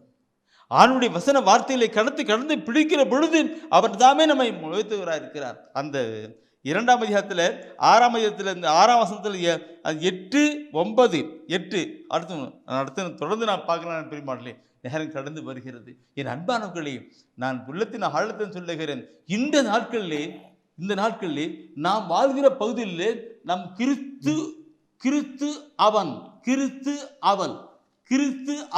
கிறிஸ்து அவள் என்ற நிலையிலே நாம் உயர்த்தப்பட்டவர்களாய் கடந்து வர வேண்டும் என்றால் ஆணுடைய குரலொலிக்கு நாம் செவி கொடுத்து கீழ்ப்படிகளாய் இருக்கப்பட வேண்டும். அப்படி கீழ்ப்படிகளாய் இருக்கிற பொழுது நமக்குள்ளாக ஒரு தாழ்ச்சி நிலை கடந்து வரணும். தாழ்ச்சி நிலை அதுக்கு தான் இயேசு ஆண்டவருடைய நிலை இல்லைங்களா? அவர் அந்த நிலையை இருந்து தன்னைத்தானே தாழ்த்தி கடந்து வந்தார். ஒரு பாவிகளுக்காக கடந்து வந்தார். பாவிகளோடு கூட கடந்து செயல்பட்டுப்பட்டார். அவர் நம்மை உயர்த்துகிறார். அது மட்டுமல்ல, நம்ம வாழ்க்கையில நம்மை தாழ்த்தி கொள்ளுகிற பொழுது அவர் உயர்த்துகிறார். நெஞ்சிலே செருக்குட்டு ஆணவம் கொண்டு மேட்டுமேகும்போது அவர் தள்ளி விடுகிறார். மாறாக தன்னைத்தானே தாழ்த்தி கொள்ளுகிற பொழுது அவர் உயர்த்துகிறவராக இருக்கிறார். அதுதான் நேற்று தினத்திலே பார்க்கிற பொழுது அன்னை மரியாளை கொண்டு வந்தோம். ஆண்டவராய் இயேசு கிறிஸ்துவை நாம் கொண்டு வந்தோம் இல்லைங்களா? அந்த ஆண்டவர் இயேசு கிறிஸ்துவை பற்றி நான் முன் சொல்லுகிற பொழுது இன்னும் ஒரு கருத்துக்கள் நான் சொல்லப்பட வேண்டும் என்று விரும்புகிறேன். தூய ஆவியானவர் உணர்த்துகின்றார். பிலிப்பியர் 2ஆம் அதிகாரத்திலே நீங்கள் பார்ப்பீர்கள் என்றால் அந்த 6 to 8 வசனம், அந்த 8வது வசனத்தை படிக்கணும், 9வது வசனத்தை படிக்கணும், 10வது வசனத்தை படிக்கணும். அந்த 3 வசனங்களும் ஒன்றோடு ஒன்று பிணைத்து அவர் எப்படியெல்லாம் உயர்த்தி இருக்கிறது என்று பார்க்கிற பொழுது ஆண்டவர் இயேசுவே அந்த நிலைக்கு வருகிற பொழுது நாம் அதனால்தான் நேற்று தினத்திலே சகோதரர் பாடுகிற பொழுது உயர்ந்தவர் முன்னதர் என்று பாடினார். அவர் நம்மை உயர்த்துகிற நிலையத்தான் கொண்டு வந்து செயல்படுத்துகின்றார். எடுக்கலாம். பிலிப்பியர் 2ஆம் அதிகாரத்திலே முதல் 8வது வசனத்தை மீண்டும் ஒரு வாட்டி படிக்கலாம். சாவை ஏற்கும் அளவுக்கு, அதுவும் சிலுவை சாவையே ஏற்கும் அளவுக்கு கீழ்ப்படிந்து தம்மையே தாழ்த்தி கொண்டார். தம்மையே சிலுவை சாவை பாவிகளாகி நமக்கு தேடி வந்தார். அவர் பரிசுத்தர். பாவிகளாகி நம்மை தேடி வந்தார். பாவிகளுக்காக அந்த பாவியுடைய தண்டனை என்னவோ அந்த தண்டனை அவர் ஏற்றுக்கொண்டார். சிலுவை மரணத்தை ஏற்றுக்கொண்டார். என்ன நிலை எடுக்க முடியல? இந்த உலக வாழ்க்கையில அப்படி நடக்க முடியுமா? அப்படி கடந்து வருகிற பொழுது அவருடைய பெயரை கொண்டவர்களை நம்ம உயர்த்தவராக இருக்கிறார். அதை அப்படியே படித்து வருகிற பொழுது அந்த 10வது வசனத்தை நீ படித்து பாருங்க. அந்த 10வது வசனம் என்ன அருமையான ஒரு வார்த்தையா இருக்கிறது. எனவே கடவுளும் அவரை மிகவே உயர்த்தி எப்பெயருக்கு மேலான பெயரை அவருக்கு அருளினார். ஆகவே இயேசுவின் பெயருக்கு விண்ணவர் மன்னவர் கீழுலகோர் அனைவரும் மண்டியிடுவாங்க. வார்த்தையை பார்க்கணும். என்ன சொல்லுகிறது?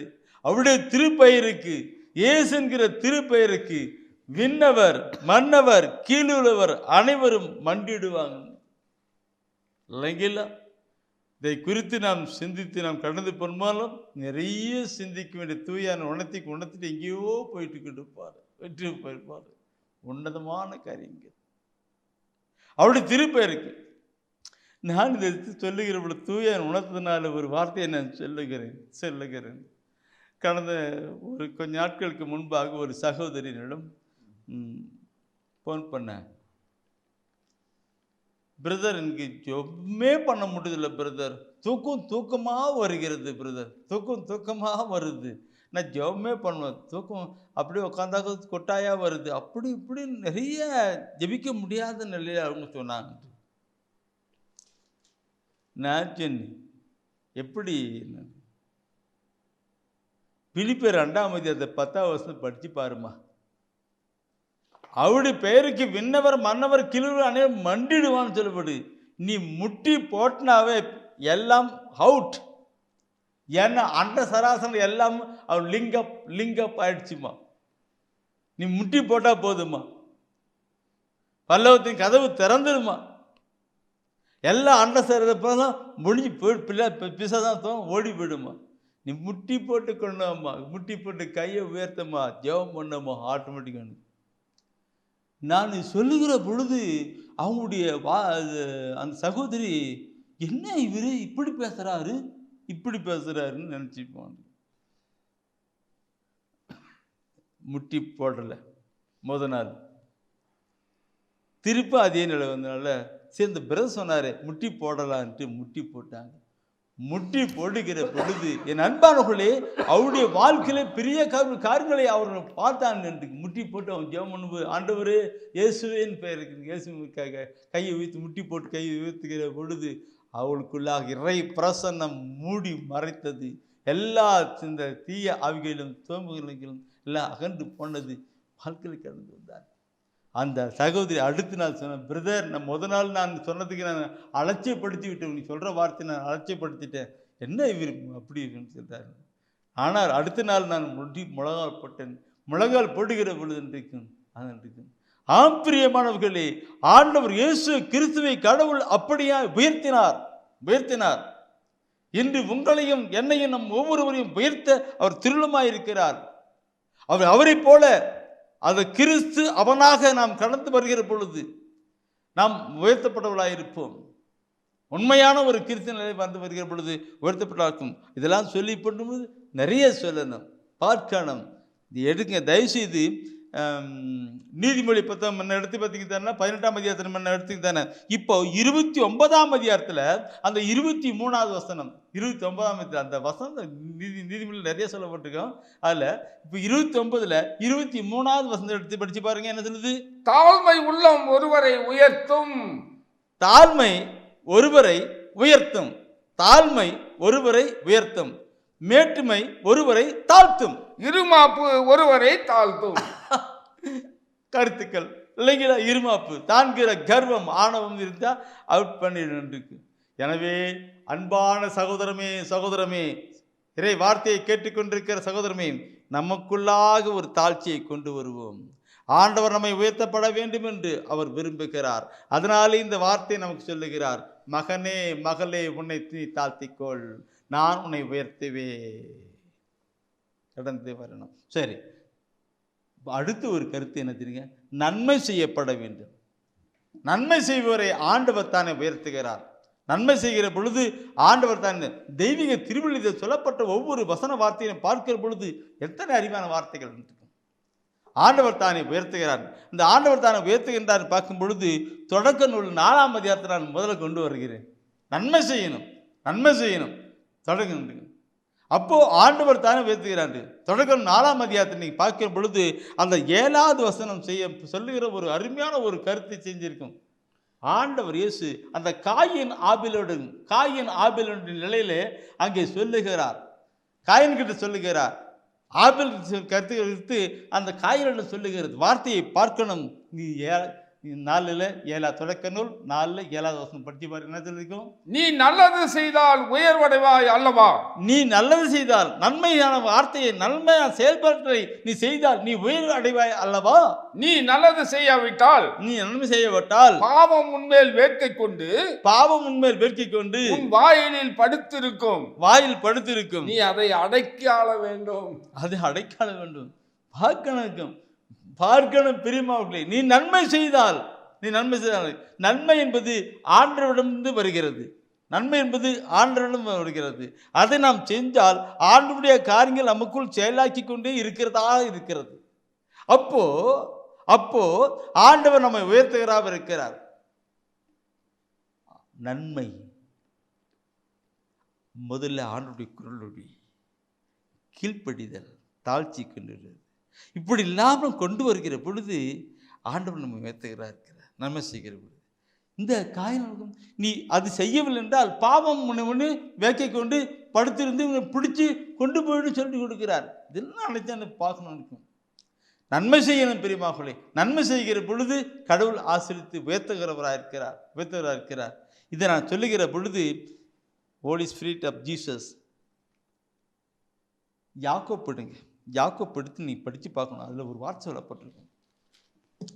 இந்த வாக்கம் யாக்கோப்பில் 4ஆம் அதிகாரத்தில் 17வது வசனம், 4ஆம் அதிகாரத்தில் 17வது வசனம் ஒரு அருமையான ஒரு கருத்து. இந்த இதனுடைய கருத்து தான் சொல்லப்பட்டிருக்குது. இதே கருத்து தான் அங்கே சொல்லப்பட்டு பார்க்க முடியும், பார்க்கணும். நன்மை செய்ய ஒருவருக்கு தெரிந்திருந்தும் அவர் அதை செய்யாவிட்டால், அவர் செய்யாவிட்டால் அது பாவம், அது அவருக்கு பாவமாகும். நன்மை செய்ய தெரிந்திருந்தும் அறிந்திருந்தும் வாய்ப்பிருந்தும் அதை செய்யாவிட்டால் அது பாவம். முன்ன யார் சொன்னது? காயின் கிட்ட சொன்னார் இல்லைங்களா? அந்த காயின் கிட்ட சொன்ன வார்த்தையை பார்க்கணும், பாவம் படுத்துட்டே இருக்கும், அது பிடிக்கும், சிலையில மாட்டிக்கணும் சொன்னார். இங்க சொல்றாரு, நன்மை செய்ய ஒருவருக்கு தெரிந்திருந்தும் அதை செய்யாவிட்டால் அது பாவம் சொல்லப்பட்டிருக்கிறது. பாவம் இருக்கு. என்ன வார்த்தை இல்லைங்களா? காயின் கிட்ட சொல்லப்பட்ட அந்த பாவம் பிடிச்சுக்கின்ற மாதிரி தான் இங்க சொல்லப்பட்டிருக்காரு. பார்க்கணும், சிந்திக்கணும், செயல்படுத்தணும். நான் ஒரு கருத்து, நன்மை செய்ய ஒருவருக்கு தெரிந்திருந்தும் அது வாய்ப்பு இருந்தும் அது செய்யாத போது அது அவருக்கு பாவம் பார்க்கணும். ஆண்டவர் நன்மை செய்ய தெரிந்து அறிந்து உணர்ந்து அது செய்தால் ஆண்டவர் நிகழ்த்துவார். சின்ன ஒரு உதாரணம், அது சாட்சியின் உதாரணம். நான் இந்த தியான ஆசிரமத்தில் இந்த கருத்தை நான் சொல்லுகிற பொழுது இந்த பாவத்தை சொல்லு நன்மை செய்யணும். என்ன உதாரணமாக ஒரு ரோட்டில் போயிட்டுருக்கும் பொழுது ஒரு டூ வீலரில் போயிட்டுருக்குறோம். அங்கே ஒரு நடக்க முடியாத ஒரு பெரியவர் நொண்டி நடந்து போயிட்டு இருந்தார். அப்போது டூ வீலர் போயிட்டுருக்கிறோம், என்ன செய்வீங்க கேட்டேன். அந்த தம்பி ஒருத்தர் தான் கேட்டேன், தம்பி நான் ஆர்ன் அடிச்சுட்டு போவேன். ஏப்பா டூ வீலர் போகிற அந்த பெரியவர் இருக்கிறாருல்ல, பெரியவரே நீ எங்கே போடுற, உட்காரு, உங்களை இறக்கி விட்டுறேன்னு சொல்லி கொடுத்துனாக்க எவ்வளோ காரியமாக இருக்கும். ஆமாம் இல்லை, இதுவரை நான் செஞ்சதே இல்லை. பிரியமானவர்களே, நன்மை செய்ய தெரிந்திருந்தும் அறிந்திருந்தும் வாய்ப்பு இருந்தும் உங்ககிட்ட நிறைய பணம் இருக்குது, ஒரு ஆஸ்பத்திரிக்கு போக முடியாமல் ரொம்ப கஷ்டப்பட்டு கொண்டு இருக்கிறாங்க இல்லைங்களா? ஒரு பள்ளிகளுக்கு போகும்போது என்ன நடக்கும்? இந்த கருத்து கொண்டு வருகிறேன். ஒரு நாள் ஒரு சகோதரி, நான் இதை சொல்லியிருப்பேன்னு நினைக்கிறேன், சொல்லலை கூட மீண்டும் இது வார்த்தையை சொல்ல நினைக்கிறேன். ஒரு பொல்ல டூ வீலரில் போயிட்டுருக்கிற ஒரு பிள்ளை, அவன் போகிற பொழுது அந்த வழியில் ஒரு பாட்டியம்மா நடந்துட்டு போயிட்டு இருக்கிறாங்க. அந்த பாட்டியம்மா போட்டு உட்கார வச்சுக்கிட்டு அந்த அம்மா அவங்கக்கிட்ட போயிட்டு எங்கே தாத்தாம்மா போய் போடணும், உட்காருன்னு இறக்கிட்டு போயிட்டு வரணும். என் அன்பானவர்களே, பார்க்கணும், கடவுள் ஒவ்வொன்று வார்த்தை பொய்யலாத, அது உயர்த்தது தான். இந்த பாட்டி யாருன்னு அந்த பாப்பாவுக்கு தெரியாது. உக்கரச்சின் டூரில் போனாங்கன்ட்டுக்கு போயிட்டு இறக்கின இடத்துல போய் இறக்கின இடத்துல இந்த பாட்டினுடைய மகள் அங்கே இருந்தார்கள். இந்த பாட்டினுடைய மகள் அங்கே வெயிட் பண்ணிட்டு இருந்தாங்க. வந்து காட்டுங்க, அந்த மகள் யார் தெரியுங்களா? ஒரு பெரிய அதிகாரி. அந்த அதிகாரி யார்? இந்த பிள்ளையினுடைய அலுவலகத்தினுடைய நிலையிலே அவள் அதிகாரி. பார்த்த உடனே இந்த பாப்பாவை ஆச்சித்து பாப்பா கட்டி பிடிச்சி பாப்பா சொல்லிட்டு அந்த பாப்பாவுக்கு பேர் சொல்லிட்டு உயர்த்தினாங்க. இதை நான் ஏன் சொல்லுகிறேன் என்றால், ஆண்டவர் தானே மேலிருந்து பார்த்து கொண்டே இருக்கிறார், மேலிருந்து காத்து கொண்டே இருக்கிறார். நன்மை செய்ய தெரியும், வாய்ப்பு இருக்கிறது, அதை செய்கிறாய் இல்லையா என்று பார்க்கிறார். நாம் செய்வோம் என்றால் ஆண்டவர் தானே ஆசீர்வதித்து வைக்கிறார். அந்த பாப்பாவை அந்த டூலர் பண்ணிச்சு, அந்த பல்ல பண்ணிட்டு இன்னைக்கு பெரிய ஒரு அந்த அலுவலகத்திலே உயர்ந்த நிலை பண்ணிட்டுருக்காங்க. என் ஆண்டவர் தானே செயல்பட்டு கொண்டிருக்கிறார். ஓ மை காட் ஜீசஸ், இதெல்லாம் பார்க்கணும். நன்மை செய்ய தெரிந்திருந்தும் அறிந்திருந்தும் வாய்ப்பு இருந்திருக்கும். அன்னைக்கு காயின் ஆவியனுடைய காலத்தை பார்க்கிறோம். இன்று இந்த பாவனுடைய காலத்தையும் நன்மை செய்ய தெரிந்திருந்து அறிந்து செய்யப்பட்டால் அங்கே ஆசீர்வாதம் தான். ஓ மை ஜீசஸ், நான் இது சொல்லுகிற பொழுது அடுத்த ஒரு கருத்தை நான் சொல்லுகிறேன். எபிரேயர் திருமுகம் எடுங்க. எபிரேயர் திருமுகத்தில் 13ஆம் அதிகாரத்தில் 16வது வசனம், 13ஆம் அதிகாரத்தில் 16வது வசனம் கூட இந்த கருத்துக்கு அங்கே சொல்லப்பட்டிருக்கும். நான் இது ஏற்கனவே சொல்லியிருக்கிறேன், ஆனால் கூட இங்கே டச் பண்ணுறேன். 13ஆம் அதிகாரத்தில் 16வது வசனம் சொல்லி படித்து பாருங்க. நன்மை செய்யவும் நன்மை செய்யவும் பகிர்ந்து வாழவும் மறவாதீர்கள். மறவாதீர்கள். இவ்வகை பலிகளே கடவுளுக்கு உகந்தவை. இவ்வகை பலிகளே கடவுளுக்கு உயர்ந்தவை. இவ்வகை பலிகளே கடவுளுக்கு உயர்ந்தவை. என்ன சொல்லுவது? நன்மை செய்யணும், ரெண்டாவது பகிர்ந்து வாழணும். நன்மை செய்யணும், பகிர்ந்து வாழணும், 2 பாயிண்ட். நன்மை செய்யவும் பகிர்ந்து வாழவும் நீங்கள் மறவாதீர்கள். அதுதான் ஆண்டவருக்கு உகந்த பலி என்று அங்கே அழகாக சொல்லப்பட்டிருக்கிறது. சிந்தித்து செயல்பட வேண்டும். அப்பொழுது ஆண்டவர் தானே பார்க்கிறார், ஆண்டவர் தாமே நம்மை உயர்த்துகிறார். இருக்கிற இடத்திலே, இருக்கிற பணியை செய்கிற இடத்திலே, வாழ்கிற இடத்திலே, குடும்பத்திலே நம்மளை உயர்த்துகிறவராய் இருக்கிறார். இதற்கான சாட்சிகளை நான் சொல்லப்பட வேண்டுமானால் நிறைய சாட்சிகளை சொல்லி கொண்டு வர உயர்த்துகின்றவராக இருக்கிறார். நம்முடைய வாழ்க்கையில அப்படி பார்க்கணும் இருக்கும். ஆண்டவருக்கு உகந்த பலி என்று சொல்லப்பட்டிருக்கிறது. ஏதோ பெரிய மாலை வாங்கி போட்டோம், மெழுகுபத்தி பற்ற வச்சோம், அப்படி பற்ற வச்சோம் இல்லை.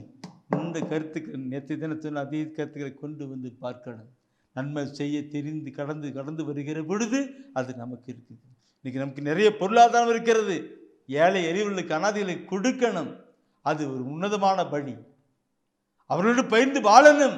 அது உன்னதமான ஒரு பலியாக இருக்கிறது என்று அருளாதர் கடவுள் இயேசுக்கு. இந்த கருத்தை நான் பார்க்கும்போது ரோமர் புத்தகத்தில் எடுங்க, ரோமர் புத்தகத்தை எடுத்து படித்து பாருங்க. ரோமர் புத்தகத்தில் இந்த கருத்தை தான் அங்கே ரோமர் புத்தகத்தில் 12ஆம் அதிகாரத்தில் 13வது வசனம் நினைக்கிறேன். ரோமர் புத்தகம் 12ஆம் அதிகாரத்தில் 13வது வசனம். அங்கே ஒரு கருத்து, இந்த கருத்தினுடைய கருத்தை அங்கே சொல்லிக் கொடுக்கிறார். இறைவசன வார்த்தைகள், தெய்வத்தின் வார்த்தைகள், ஆண்டுடைய வார்த்தைகள், அவருடைய குரலொலிக்கு நாம் செவி கொடுத்து கடந்து வரணும். நாம் உயர்த்தப்பட வேண்டும் என்றால் அவருடைய குரலுக்கு செவி கொடுத்து கீழ்ப்படிந்து கடந்து வரணும். 12-13 வசனம் என்ன சொல்லுகிறது? ரோமர் 12ஆம் அதிகாரத்திலே 13வது வசனம். நாம் வறுமையுற்ற இறைமக்களோடு உங்களிடம் உள்ளதை பகிர்ந்து கொள்ளுங்கள். உங்களிடம் உள்ளதை பகிர்ந்து கொள்ளுங்கள். விருந்தோம்பலில் கருத்தாயிருங்கள். பகிர்ந்து கொள்ளுங்கள். அங்க சொன்ன இந்த முன்ன சொல்லப்பட்ட வார்த்தை, அந்த இல்ல எபிரேயர் சொல்லப்பட்ட வார்த்தைக்கு தான் இந்த ஜாயின் பண்றாங்க. ஆனால் நாம் நம்முடைய வாழ்க்கை எப்படி இருக்கிறது? எப்படி ஆண்டவர் உயர்த்துவார்? எப்படி உயர்த்துவார்? இல்லைங்களா? முதலாவது பார்த்தோம், ஆண்டுடைய குரலொலிக்கு செவி கொடுக்கணும்னு. குரலொலிக்கு செவி கொடுக்கணும்.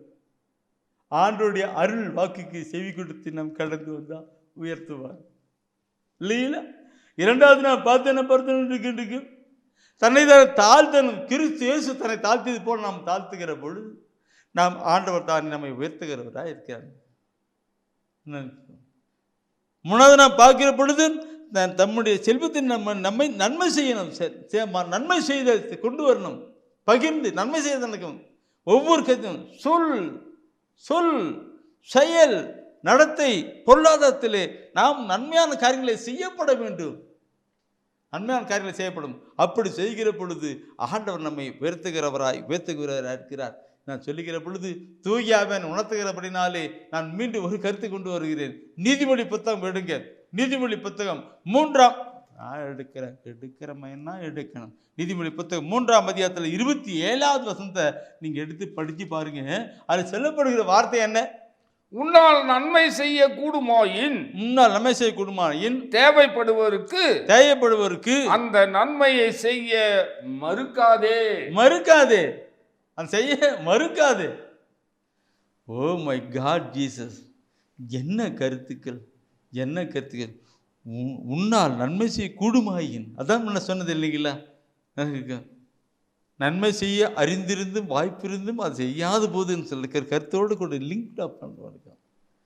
நம்ம ஏத்தனும் நன்மை செய்ய பயிற்று அது செய்யக்கூடுமாயின் தேவைப்படுக்கு அதன் அந்த நன்மையை செய்ய மறக்காதே. அது பலிவிட எல்லாம் மேலான பலி சொல்லப்பட்டிருக்கிறது. God Jesus. நானும் ஒரு நாள் இருக்கு ஒரு சகோதரி அவன் சகோதரி வாழ்க்கையில் குடும்பத்தில் ஒரு நல்ல உயர்ந்த ஒரு குடும்பம்னு சொல்ல முடியாது, கீழே தாழ்ந்து விட்டு குடும்பம்னு சொல்ல முடியாது. ஒரு நடுத்தர குடும்பம். அப்போ நடுத்தர குடும்பம் நினைக்காம அப்போ நான் நினைக்கும் அந்த வீட்டில் ஒரு சகோதரி ஒரு மகள் இங்கே ஜாயிண்ட் ஆகுறாங்க. ஒரு மகள் அங்கே வந்து ஒரு ஏழை குடும்பத்தில் இருக்கிற இருந்த மகள் அந்த திருமணம் பண்ணி அந்த மகளுக்கு மருமகன் பண்ண இருக்கும். அந்த மருமகன் போனவனுக்கும் ஏழை குடும்பத்திலேருந்து போனதுனால அந்த வீட்டுக்கு போனவனால இந்த மகளுடைய அந்த சகோதரியுடைய குணமெல்லாம் மேட்டுமையான நிலையில் போச்சு. கொஞ்சம் நாளாச்சு அந்த சகோதரியை தள்ளிட்டாங்க. இனி எங்கேருந்து எப்படி இருந்தால் இங்கே வந்துட்டு முன்னாடி இப்படி ஆட்டம் போடுறான்ட்டு விட்டுட்டாங்க.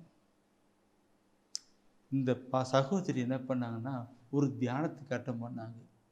பிரதர் அந்த தியானத்தில் ரொம்ப ஒருத்தர் கவுன்சிலிங் பண்ணதான். என்னை வந்து நான் வந்து எங்கள் வீட்டில் எல்லாரும் எங்கள் அப்பா அம்மாவில் எங்கள் மாமனார் மாமியார் சொந்த எங்கள் கணவர் எல்லாருமே என்னை ஒரு மாதிரியே தள்ளுறாங்க. நான் கூட பேசிக்கிட்டு நான் சொன்னேன், நீ எங்கே இருந்து நினச்சி பார்க்கணும், நீ எந்த இடத்துல வாழ்ந்து நினச்சி பார்க்கணும்.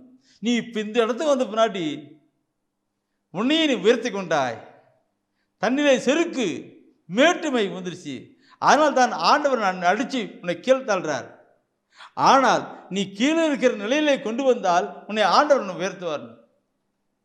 அந்த தியானத்திலே அந்த வசன வார்த்தையெல்லாம் கேட்டு அந்த கவுன்சிலிங்கை கேட்டு அந்த சகோதரனுடைய உள்ளம் குத்தப்பட்டு இறைவசன வார்த்தையை குத்தப்பட்டு அழுது புலம்பி மனமாற்றம் அடைந்து வீட்டுக்கு போனாங்க. எல்லா நிலையிலும் தன்னை தாழ்த்தி கொண்டார்கள்.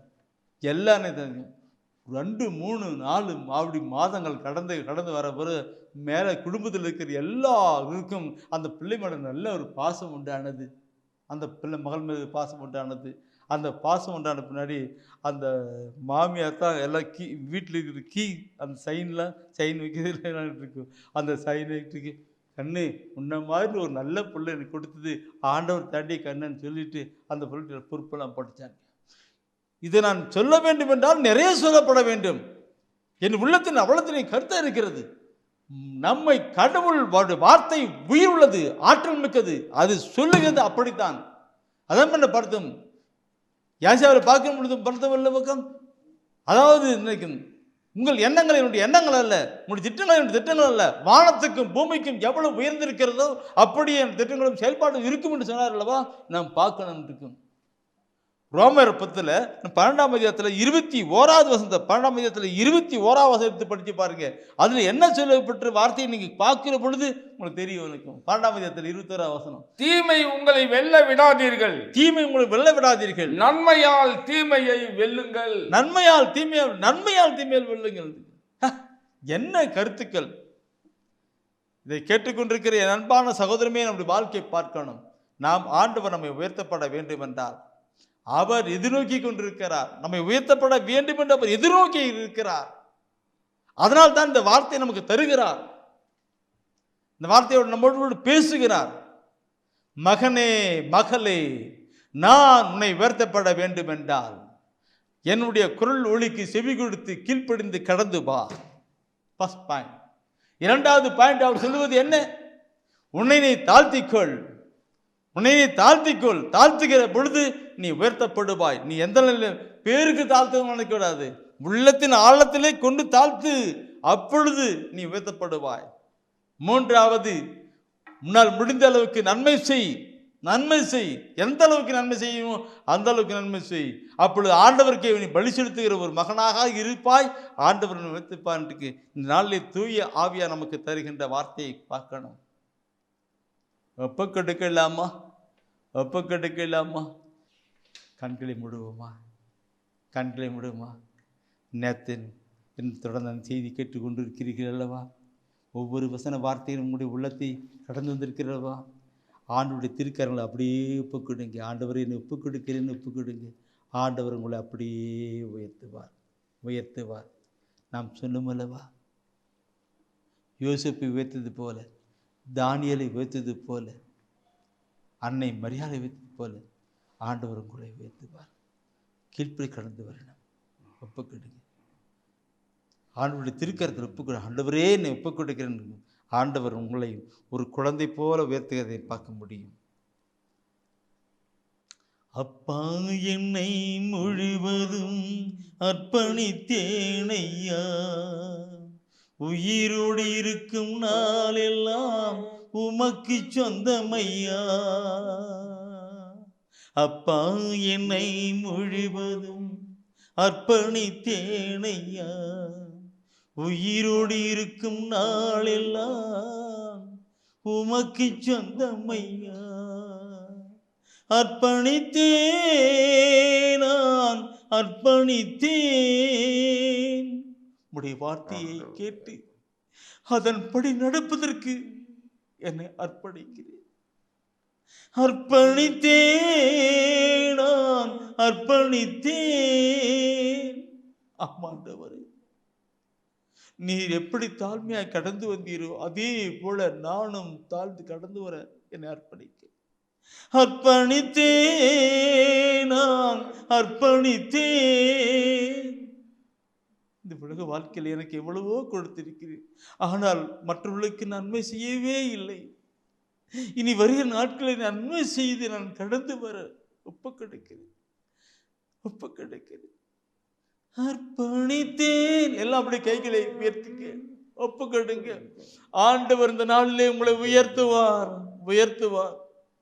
அர்ப்பணித்தேன், அர்ப்பணித்தேன். ஆம் ஆண்டவரே, உம்முடைய வார்த்தையை கேட்டு கீழ்ப்படிந்து கடந்து வருகிற ஒவ்வொரு மகனையும் மகளையும் நீர்த்தானே ஆசீர்வதித்து உயர்த்தனம். நீ சொல்லுகிறவரும் நீரே, அதை செயல்படுத்துகிறவரும் நீர் அல்லவா. இந்த நாளிலே உம்முடைய பிள்ளைகளோடு கூட நீர்த்தானே பேசினீர், அன்போடு கூட பேசினீர். அந்த வார்த்தையை கேட்டு எல்லாம் கீழ்ப்படிந்து கடந்து வந்தார்களோ அவர்கள் ஒவ்வொரு உயர்த்துவீராக. அவர்கள் சாட்சியை கூறி மகிமைப்படுத்தும்படி தேவர்தானே கிருபையாக. எங்களுக்காக மரித்த இயேசு கிறிஸ்து, எங்களுக்காக உயிர்த்த இயேசு கிறிஸ்து திருப்பலில ஜெபிக்கிறோம். ஜெபம் கேளும், ஆசீர்வதியும், வழி நடத்தும் நல்ல பிதாவே. ஆமென்.